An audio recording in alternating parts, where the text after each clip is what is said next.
Bora, começou então para a nossa 14ª semana de aula online. Vocês recebem os planejamentos quando a gente manda, os pais mandam para vocês? Quando a gente manda o planejamento, os Sim. pais A minha mandam mãe. para Sim. né? Porque às vezes eu percebo que alguns alunos ficam meio perdidos, não sabem exatamente o que vai acontecer. Mas no planejamento, os professores, bom, pelo menos eu, na minha disciplina, eu deixo claro, assim, na quarta-feira nós vamos fazer isso, o que é isso como tarefa, na sexta-feira nós vamos fazer isso, André, e daí ali... a maioria faz, Oi. a maioria faz isso, tipo, a Vera, a Cecília não, mas a Vera faz. A maioria às vezes não só passa vocês peguem com os pais de vocês, ok? Peça para os pais passar pelo WhatsApp de vocês, ou quem não tem WhatsApp, para que os pais mostrem para vocês o que vai acontecer, para que vocês se localizem, né? O que vai acontecer em cada dia, até para saber qual é a tarefa, se tem tarefa, se organizar para entregar as atividades. Então, você já sabe que hoje, quem lê o planejamento sabe disso. A gente vai falar de Portugal. A tarefa não tem a ver com Portugal, a tarefa é uma revisão de França, Inglaterra e absolutismo para sexta-feira. Daí a gente corrige a revisão, corrige o exercício, que é uma revisão. Na quarta-feira da outra semana, a gente tem provas sobre o absolutismo monárquico, os teóricos, França e Inglaterra. André, eu tenho que saber o nome daqueles reis, o que eles fizeram? Para a prova, sim. Para a vida de vocês, só um pouquinho. Para a vida de vocês vão esquecer depois, ok? O que importa ali é saber que estratégia se faz para criar uma ideia de nação. Cria uma lei para todo mundo, cria uma moeda para todo mundo, impõe uma língua para todo mundo, uma língua oficial, para dar uma ideia de país, que é isso que a gente está estudando. Como que surgem os países e como que eles eram governados. Fala, Helena. Eu queria saber por que eles não mandam a tarefa pra gente e pros pais, tipo, pra quem tem WhatsApp, seria bem mais fácil. Eu vou fazer o seguinte, eu vou começar a botar no Class. Dá de postar no Class? Todas? Sim, por favor. E posta o planejamento junto. Oi? É que a tarefa vem no planejamento. E daí eu mando o planejamento no Class também, mando para a escola manda para os pais, e eu mando no Class para vocês, o meu, ok? Hoje, no intervalo de uma aula ou outra, se der tempo, eu já faço isso, porque o meu WhatsApp web não está aberto, eu não consigo fazer agora. Tá? Daí depois eu faço. Vamos lá, eu lembro que eu comecei o planejamento, para aqueles que leram, perguntando se algum de vocês conhece Portugal. Eu conheço. A Helena... Eu nunca fui, mas sei onde é que fica. Já é um bom começo, ó. Sabe onde é que fica Portugal? Helena, quanto Portugal é aquele país que fica lá naquela bota, né? é na bota, hã? Senhor Mistério é Pedro Blum, né? Ai, meu Deus. Quando tu foi para Portugal, Helena, qual era a ideia que tu tinhas antes de ir? E o que mudou? Eu achei que fosse mais antigo, tipo, as coisas fossem mais antigas lá. E também achei que a comida fosse, tipo, mais típica do que é. Aqui tem comida diferente lá. Tipo, tem comida da Itália, tem comida de sei lá o quê. Eu achei que eu ia achar muito comida de lá mesmo. Uhum. E também achava que o pastel de Belém era ruim. E aí descobri que era bom. É bom pra caramba, né? Então, eu também conheço, tá? Fui bem antes da Helena, mas eu fui. Em 2015, eu acho, sei lá. A impressão que eu tinha de Portugal, é que eu tinha um pouco de raiva de Portugal. O fato deles terem explorado o Brasil, tirado toda a riqueza do Brasil, o ouro, o açúcar, ter escravizado os africanos para trazer para cá. Eu acho que eu tinha um pé atrás com Portugal, assim. Achava que era um país mais pobre da Europa e era considerado mesmo, né, um dos países mais pobres da Europa. Então tinha assim um preconceito com relação a Portugal. Mas é um país fantástico, tá? É um país lindo. Não é um país pobre, é um país bastante democrático, inclusive. É o país que mais aceita imigrantes na Europa. Acho que é bastante antigo, achei bastante antigo, bastante preservado a parte antiga de Portugal. Tem coisas muito legais para conhecer. E quando a gente conhece a história do lugar, fica melhor ainda, né? De como que é a história desse lugar. E a gente entende o que está acontecendo, o que está vendo. Então dava para ver o Teatro Dona Maria, que era filha do Dom Pedro I aqui de Portugal, que governou o Brasil. Dava para ver o Teatro Dom João VI, que foi o que governou o Brasil. Tinha o Palácio Real, em Queluz, que eu fui também, onde morou a família real. Tinha os palácios de Sintra, que é uma cidade perto de Queluz. São vários palácios, uma montanha. Tem um palácio... Sintra, tu foi? Acho que foi. Eu acho que foi. É aquele que tem um palácio que é colorido. Então foi.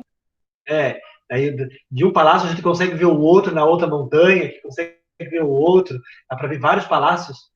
E a monarquia portuguesa, ela durou até pouquíssimo tempo, tá? Ela acabou faz 110 anos. Só. Ela durou até 1910, numa revolução chamada Revolução dos Cravos, que acabou com a monarquia em Portugal. É chamada Revolução dos Cravos porque eles não, na árvore eles colocavam cravo. Foi uma revolução silenciosa, assim. Fala, B. O meu irmão, ele foi para Portugal, só que ele foi lá mais pro sul, para Beja, sabe? Uhum. Daí O sul é chiquérrimo, tá? O sul é mais ou menos assim, a praia da Europa. As pessoas da Europa vão para o sul de Portugal, porque lá tem as cidades de praia. Eu fui a Faro. Faro fica bem no sul. Eu fui em uma também. Eu até tinha ido para essa cidade também. Ele tinha dito assim: opa, eu vou aprender a surfar. E daí depois ele foi para o resto da Europa, foi conhecer o resto da Europa inteira. Foi até para Londres. Não, Londres eu não conheço ainda. Um dia, quem sabe. Fala, Helena, ia falar? Não, é que eu fui também numa praia, só que aí a moça que tava com a gente, que é a mãe do marido da minha tia, ela falou pra gente que tinha um monte de jogadores que iam passar férias lá, que tinham casa lá. O sul, Faro, por exemplo, é uma cidade que recebe muito turista europeu, francês, inglês, que vão para passar o verão. Tipo aqui o Rio de Janeiro, assim, todo mundo quer ir para o Rio de Janeiro. Todo mundo quer ir a Copacabana. Lá todo mundo quer ir para o litoral de Portugal, né, que é onde as pessoas passam o verão. E tem muitos lugares históricos, tá? Dá para ver o túmulo de Camões, dá para ver o túmulo de vários reis, nas igrejas que são lindíssimas, o Mosteiro dos Jerônimos, que é gigante, famosíssimo e muito antigo, os palácios, o Palácio da Ajuda, que era em Lisboa, onde morava a família real, ele não existe mais. Esse palácio foi destruído num incêndio. E a família real passou a morar em Queluz, que é do lado de Lisboa, lá, praticamente de Lisboa. E tinha vários palácios, tá? Tinha um palácio lá em Porto, lá em cima de Portugal, palácio embaixo. Bom, bem coisa de família real, tem vários palácios. Oi? Qual é o palácio que tem o mercado embaixo? Tipo, tem um mercado, aí tu sobe o elevador e tem um palácio. Não entendi a pergunta. É que, quando eu fui pra lá, tinha um palácio, eu não sei, é um bem famoso, que, tipo, tem um mercado embaixo, daí tu tem um elevador ali naquele mercado, tu tem que pegar o elevador, e aí depois tu sobe até, tipo, o terraço do mercado e tem uma escada pra tu subir, lá em cima tem um palácio. Não é o palácio, é o castelo de São Jorge, não é? Isso. As ruínas do castelo de São Jorge. Aquele castelo, Helena, legal, ó. Aquele castelo foi construído para proteger Lisboa da invasão dos árabes. Lembra que a gente falou dos árabes? Sim. Os islâmicos, que surgiram lá em Meca e foram se espalhando pelo norte da África, foram subindo, chegaram até a Península Ibérica, onde hoje é Portugal e Espanha, e começaram a invadir aquela região. Aquele castelo, Castelo de São Jorge, que é uma fortaleza, são os restos, tá, gente? Não é? Hoje em dia a gente pode andar na muralha, mas não dá para ver mesmo o castelo. Que é uma diferença, ó, castelo e palácio. castelo tem uma muralha. O palácio não tem muralha. O Castelo São Jorge ficava no alto de uma montanha, em Lisboa, assim. É lindíssimo. Mas são os restos só, que sobrou no Castelo São Jorge. André, então meio que o palácio ele era para o nobre viver feliz, o rei viver feliz. E o castelo tinha mais a função de proteger. Isso mesmo, isso mesmo. Os castelos tinham a função de proteção. Quando tinha alguma situação de risco, a família real ia para os castelos. E daí eles ficavam em lugares mais ermos, lugares mais distantes, no alto de montanha, cidades mais isoladas. Os palácios ficam em lugares mais próximos, né? Nos centros urbanos, onde a família real vivia. É claro que ele era protegido pelo exército, tudo isso, mas não é uma questão de um perigo externo, né? Não existia isso no palácio. Quando tinha, eles iam para o castelo. Mas, então, Portugal me surpreendeu muito, tá? Um país bastante avançado, os metrôs, o transporte, as pessoas, a manutenção da história de Portugal, e me surpreendeu muito, acho que aquele senso comum que eu tinha de Portugal, aquela história de que, sacana, exploraram a gente. Acho que passou um pouco com relação a isso, porque, bom, é uma questão histórica, né? Ninguém tem culpa do que aconteceu, historicamente falando. E a questão da aula hoje é justamente isso. Como é que surgiu Portugal? Portugal é fundamental para a nossa existência, né? Uma das bases da nossa cultura, a gente já viu, a gente tem um pezinho na África, a gente tem 3 pés, né? Por incrível que pareça. A gente tem um pé na África, um pé na aldeia e um pé em Portugal. A nossa língua, por exemplo, é uma língua portuguesa. Ainda que tenha palavras de origem africana, palavra de origem indígena, a raiz da nossa língua é uma língua portuguesa. A raiz da nossa cultura também é uma cultura portuguesa. Ainda que tenha influência na formação, tem um papel indígena, tem um papel africano e de todas as outras culturas que vieram para cá depois, alemã, polonesa, japonesa, etc., árabe, mas a base são esses 3, o africano, o português e o indígena da cultura brasileira. E a questão é como que se formou esse país. Ele vai ser o primeiro país a se formar em 1139, bem cedo, 1139, o primeiro país a se formar, no sentido que a gente conhece hoje como país. O que é um país para a gente hoje? É um território, acho que o meu quadro não aparece mais. É que a imagem não está muito boa, daí a gente não consegue ver direito. Não consegue ver o meu quadro? É que a imagem está meio granulada. Agora deu. Será que deu? Pra mim tá muito pequeno porque eu tô no modo mobile. Se eu apagar não. Eu tô me vendo ali. O que é um país? País é uma unidade com um governo, ou seja, uma fronteira com um governo. Tá? Isso é um Estado. Um Estado. Ou que a gente chama de país. E ele passa a ser um Estado-nação, que é o que a gente conhece hoje. A gente não usa esse nome. A gente usa o nome país. Mas o certo é Estado-nação. Quando as pessoas que estão aqui dentro se sentem portugueses.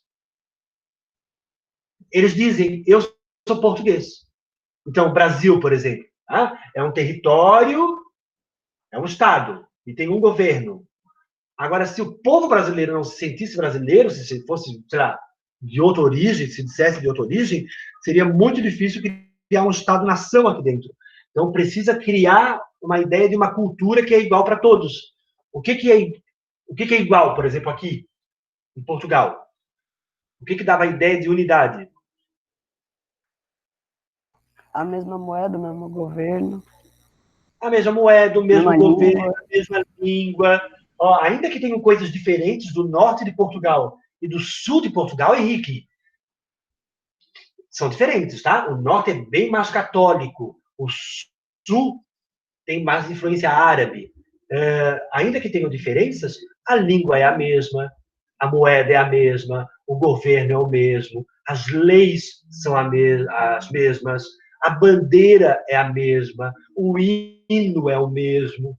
Essas coisas, bandeira, hino, moeda, língua, lei, governo, isso dá uma ideia de unidade, dá uma ideia de Estado-nação.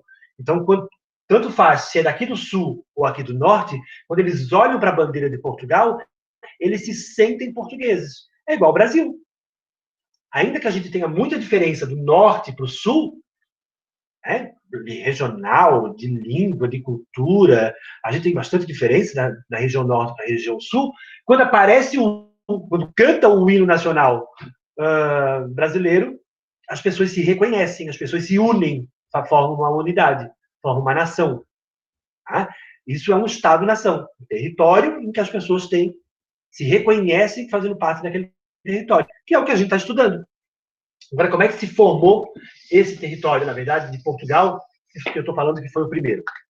Vocês conhecem a Península Ibérica? Deixa eu botar mais no meu quadro. Península Ibérica.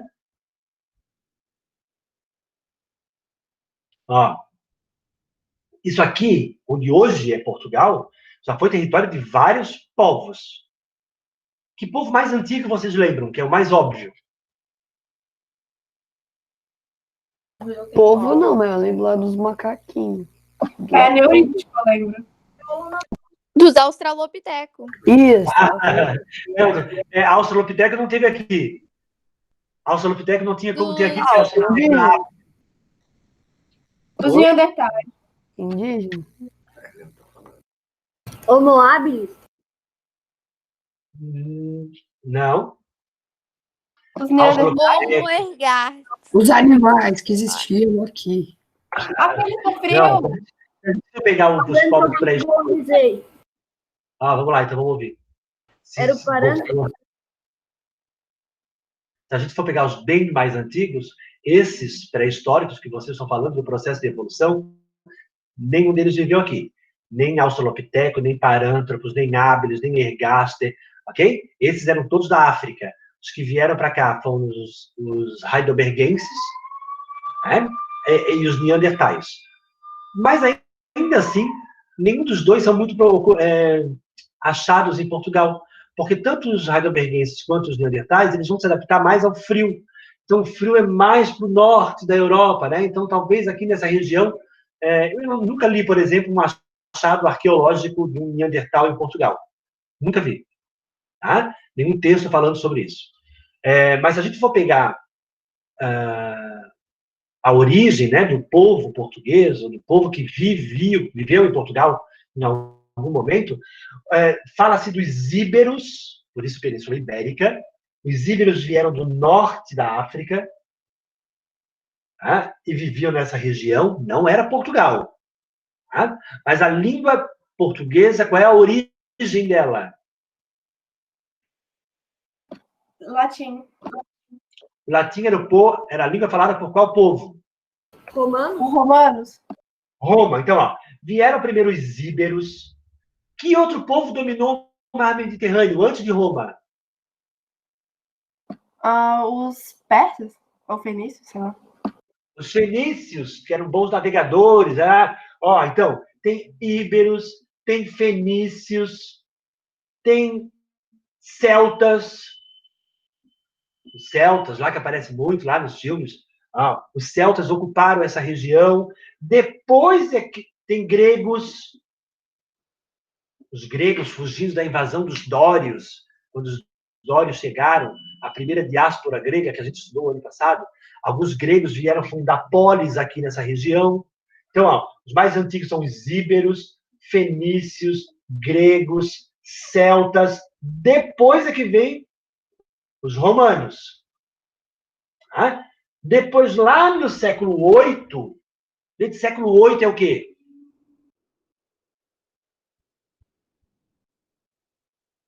900. 1700?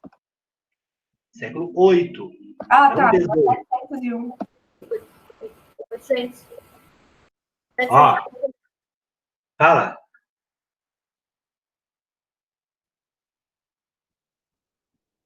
Século VIII é que ano, gente? 900. Não. 701? 701 a 800. Século VIII. Lá no século VIII, os árabes, os islâmicos, Vão vir pelo norte da África e vão invadir essa região aqui, ó. A região da Península Ibérica. E olha quantos povos tem aqui. A língua íbera, fenícia, grega, celta, romana. Agora o árabe domina isso aqui. Isso aqui vai virar um califado árabe. Califado árabe era como se fosse um Estado árabe. Né? Os árabes não chegaram a formar um país. Eles dominavam territórios e criavam estados. E cada estado era governado por um califa. E daí a briga era se o califa tinha que ser parente de Maomé, se não era parente de Maomé, que a gente viu isso lá, os sunitas e os xiitas, né? Isso virou um califado árabe. Durante muito tempo, tá? Do século VIII até o século XII, 4 séculos, ó. Isso é um califado árabe. Helena, tu lembra de alguma influência dos árabes aqui? Ah, os árabes passaram por aqui. A gente anda em Lisboa. Azulejos, ótimo. Aquilo que a Ana ensina como azulejo português. Oi? Eu sei mais um que tem lá. Você mesmo falou, aqueles prédios que tem o telhado em forma... Eles têm um telhadinho assim, ó. Uma chaminézinha assim, ó. Andando em Lisboa, às vezes a gente esbarra num negocinho desse aqui. Isso aqui é bem árabe. Né? Ou então uma fachada toda de azulejo. É chamado de azulejo português hoje, por causa do tipo de desenho. Não por causa do azulejo. O uso de azulejo é uma característica árabe.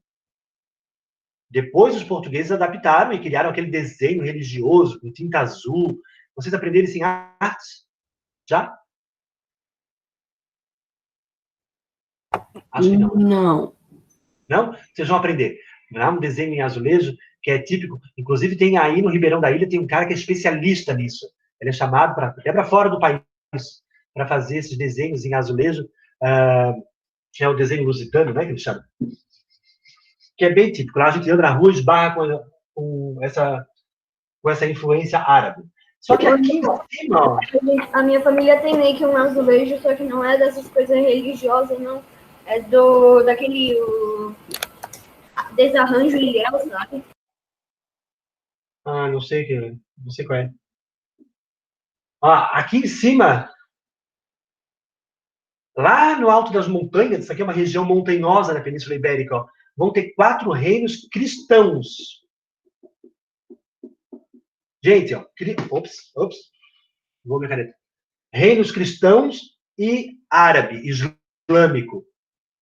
Ok? Lá no norte da Península Ibérica tem 4 reinos cristãos: Leão, Castela, Navarra e Aragão. E essa região era uma região dominada pelos mouros. Mouros é como eles chamavam os árabes que viviam aqui, os islâmicos que viviam aqui. Tá? Por isso que eles falam em arquitetura moçárabe, lá em Portugal, porque é de origem dos mouros. Bom, o rei de Leão e Castela era um cara chamado Afonso VI. O Afonso VI era rei de Leão e casou com a herdeira de Castela e ficou rei de Leão e Castela. O Afonso VI queria expulsar os árabes dali. Os árabes eram uma ameaça por conta da questão religiosa. Mas para expulsar os árabes dali, ele precisava de montar um exército muito grande, que ele não tinha. Ainda que ele tivesse se juntado com Navarra, Aragão, que são esses 2 outros reinos, o exército desse território era pequeno. Ele vai pedir ajuda para um francês, um nobre francês, Henrique de Borgonha. Ó, Henrique. Está sempre na aula, tá vendo? Só na minha boca. O Henrique de Borgonha era um nobre francês. E vai ajudar o Afonso VI a expulsar os árabes. Vai começar uma guerra junto com o Afonso VI. É chamado de Guerra da Reconquista. Gente, os portugueses, os íberos, chamam de Guerra da Reconquista. Os árabes chamam dessa forma? Se for pegar um livro árabe, por exemplo, será que eles chamam isso de Guerra da Reconquista? Não deve chamar, né? Não deve, não. Porque quem é que está reconquistando? Não. Os portugueses? Os portugueses não existiam. Ah, tá. Os lusitanos. Os lusitanos também não existiam. Lusitânia é Íberos. como os romanos chamavam onde hoje é Portugal. Íberos. Ó, um dia esse território foi tal coisa. Foi invadido por um povo que tem outra coisa. Tu acabou de falar o nome, eu esqueci. Não Gente, é qual é a característica desses reinos do norte? O que eles são? eles são íberos.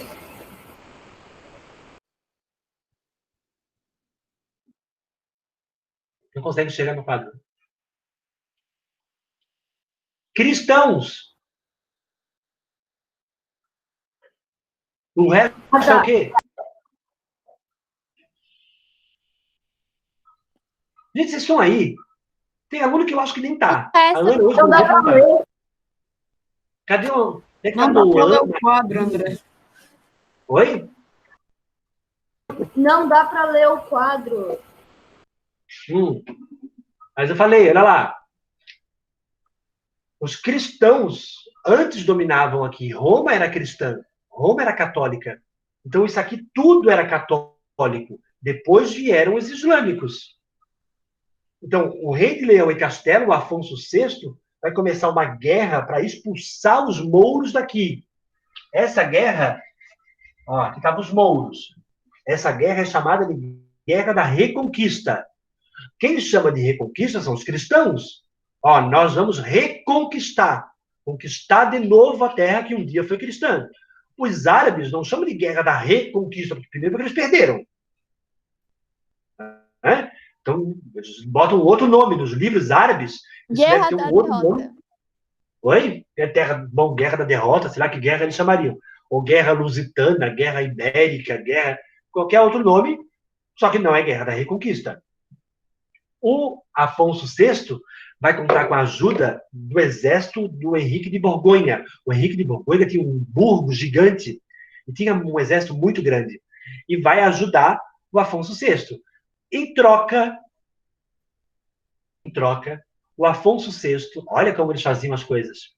Ele vai prometer um pedaço do território conquistado. Ó, se a gente conquistar isso aqui de volta, um pedaço, que é um lugar chamado Condado. Condado é a terra do conde. Condado Portucalense. Primeiro nome de Portugal. O Condado Portucalense fica para ti em troca da ajuda. O resto é meu.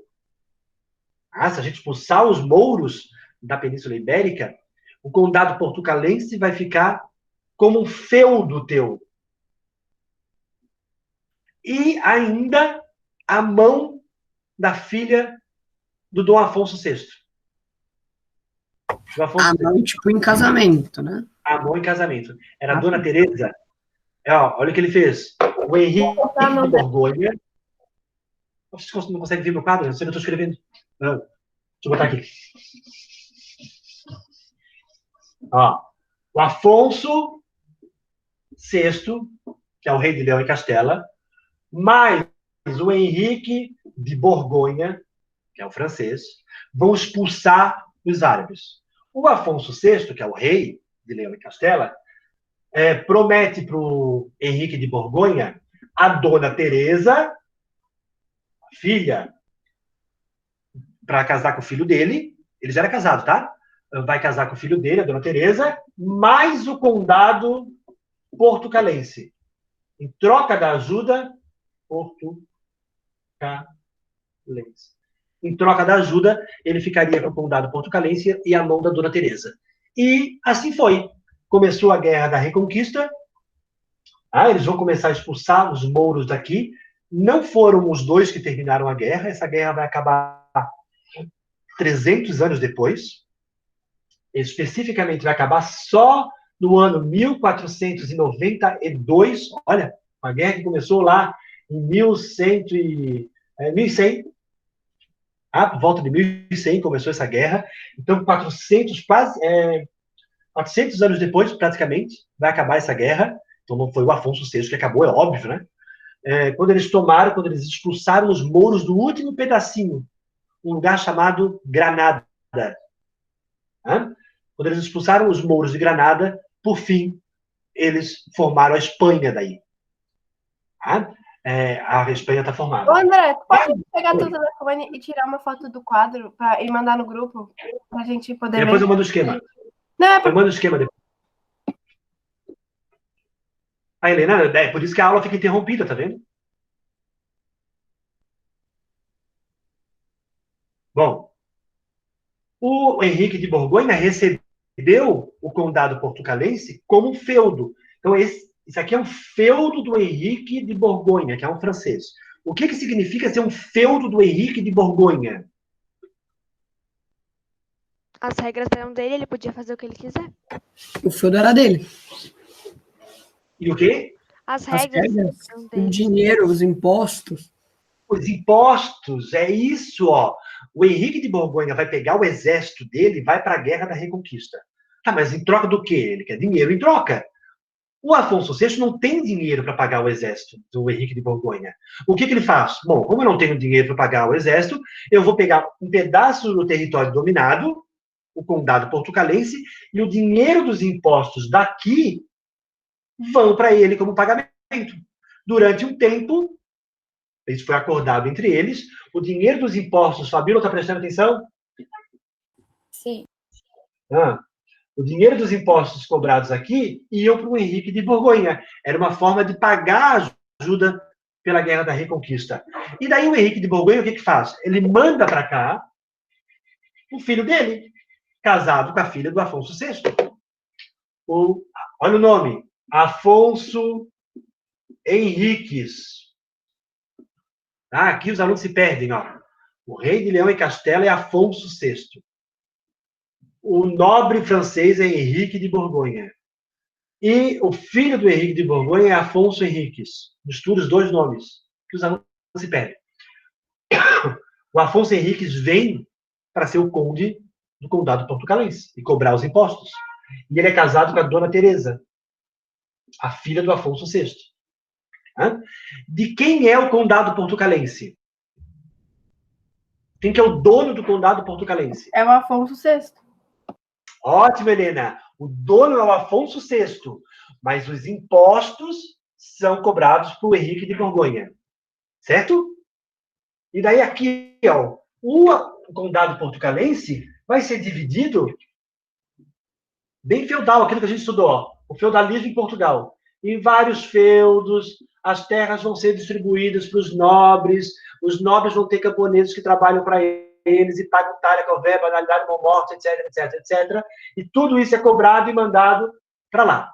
Só que os nobres, é óbvio que vão se incomodar, né? Seus camponeses trabalham, os servos trabalham, e o dinheiro vai lá para a França, né? E esses nobres vão começar a pressionar o Afonso Henriques, que é filho do Henrique de Borgonha e genro do Afonso VI.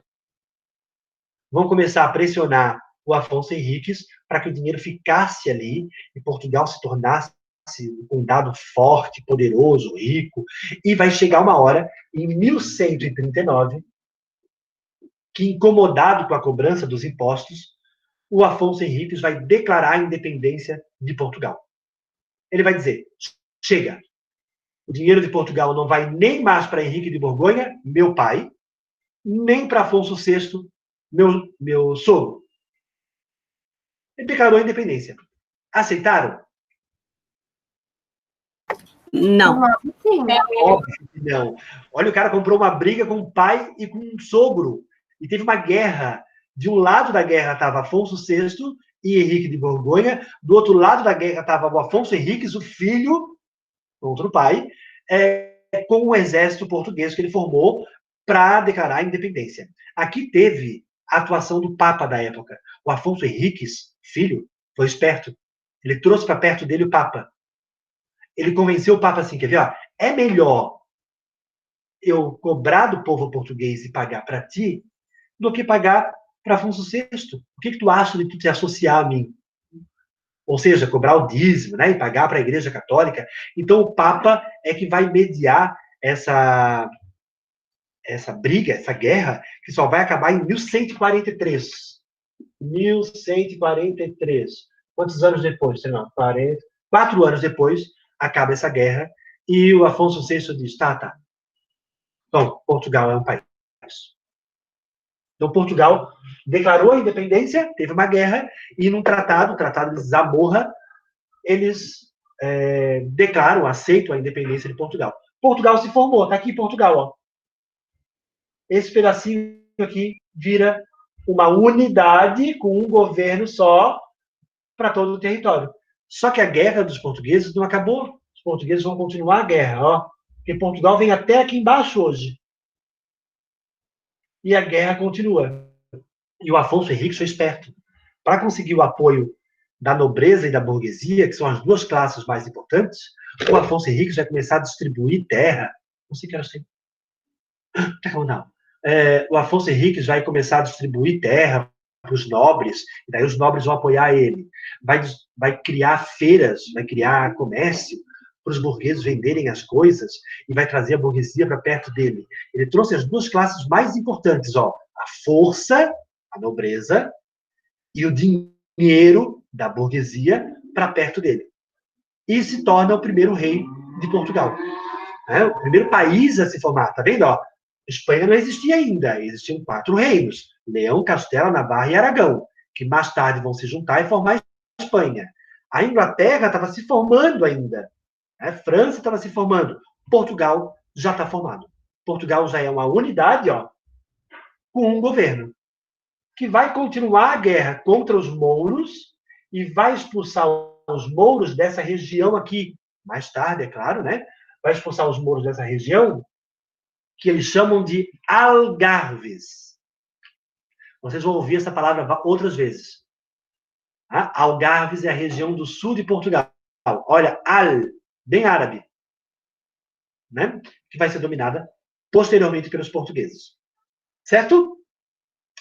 Eu vou mandar um esquema para vocês sobre isso, tá? Para que vocês depois possam estudar. Tem no livro também, mas a tarefa de vocês para a próxima aula são aquelas 6 questões, eu acho. 5 perguntas, eu acho. 5 questões que estão no planejamento sobre os teóricos e sobre a formação da Inglaterra e da França, para a gente corrigir na sexta-feira. Ok? Leiam o capítulo, se tiver alguma dúvida. É bem bolonhesa mesmo. André, Traga para sexta-feira. Oi? A pergunta da frase do Maquiavel, a minha é bem famosa, a frase que eu peguei. Ah, é? Vamos ver, na sexta-feira a gente vê isso. André, qual é o capítulo do livro? O capítulo do livro... Ah, my God.